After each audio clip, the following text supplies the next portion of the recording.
Do you want to change your life? Do you want to elevate your personal brand and really up-level that version and the person that's showing up? Well, I'm going to share with you 7 habits that have changed the way that I show up, my personal brands, but not just that, the way that my clients show up. So let's dive into this YouTube video.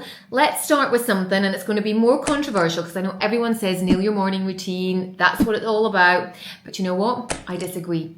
I would say start with your evening routine, because you can't be part of the 5 a.m. club if you haven't nailed your evening routine. So what does that mean? It means setting a time that you want to go to bed at every night, and really to get into the best habit of this, you need to be consistent. It can't be 8:30 one night, 11 o'clock another night, 10 p.m. another. You've got to find a routine that you absolutely love.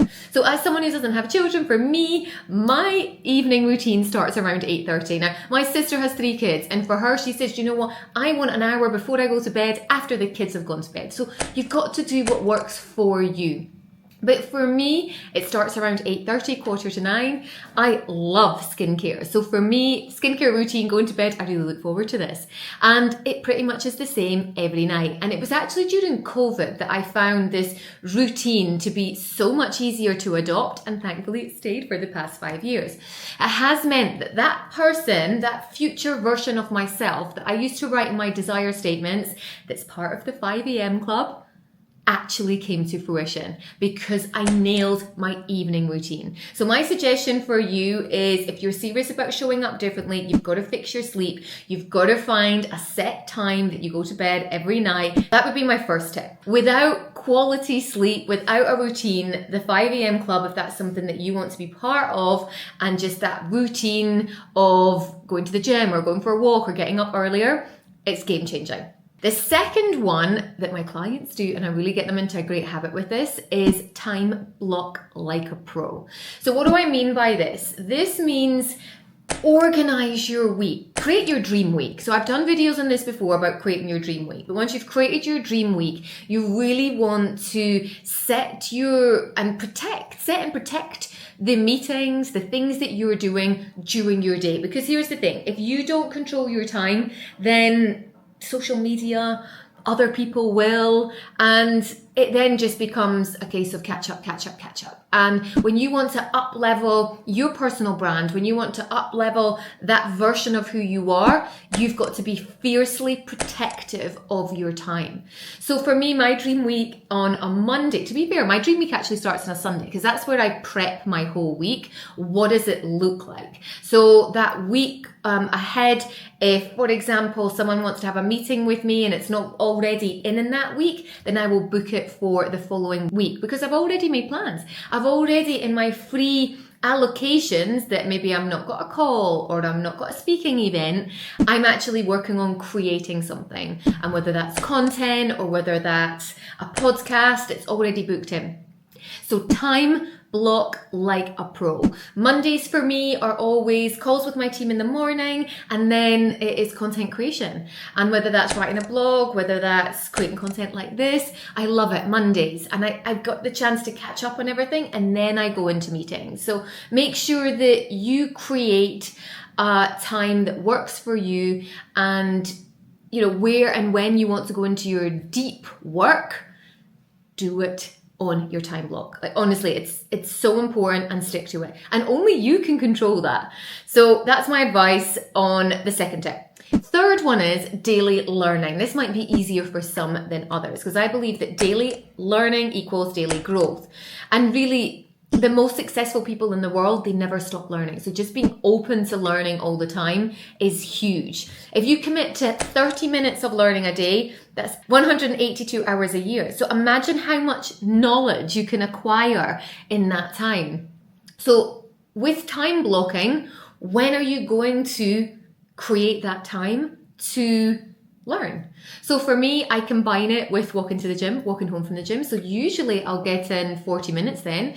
It might be for some people in the gym, for other people it might be in traffic, in the car, it might be on the school run. But making sure that you create the time to do that and track it. Are you actually following that?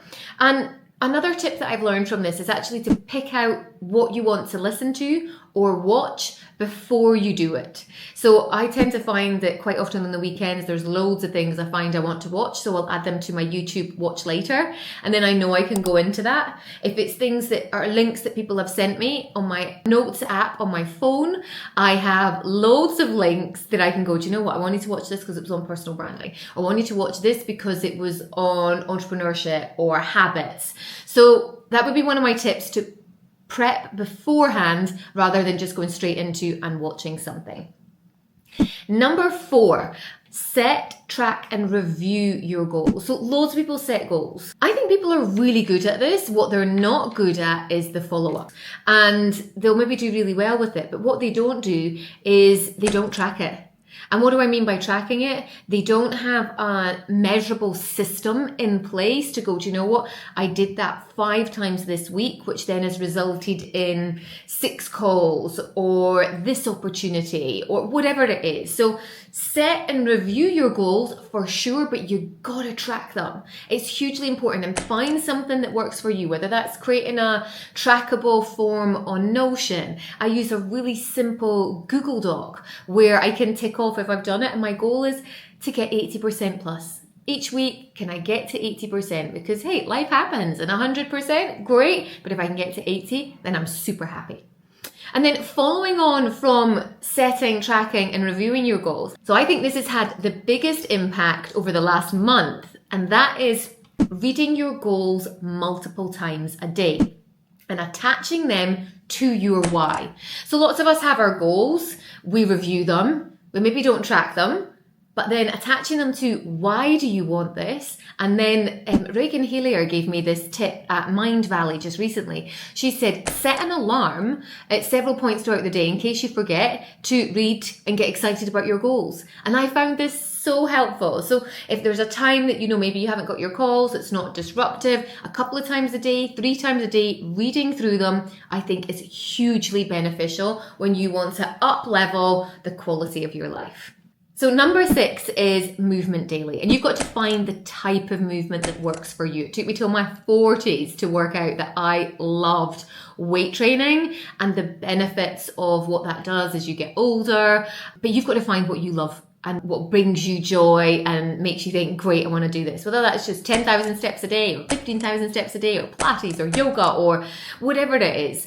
I believe that you can't perform at your best if you're running on empty, and movement really fuels energy, and energy fuels success for sure. This has probably been my biggest mindset shift. And I remember years ago, if I was doing a speaking event, for example, and let's just say I had to be at the venue for, 8:30 or 9 o'clock, I would always say to myself, oh, well, you can't work out that morning because you've got your event.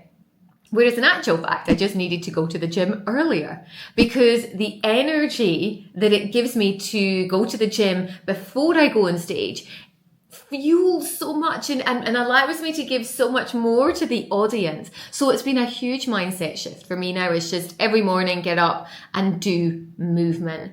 I would say if this is not something that's a habit yet, find ways to make this easier for you. In the beginning, I used to leave out my gym clothes the night before. That's a great tip. Prep everything. Know what it is that you're doing, if it's in the gym or booking a class. And another huge tip around sort of that movement daily is to find an accountability partner.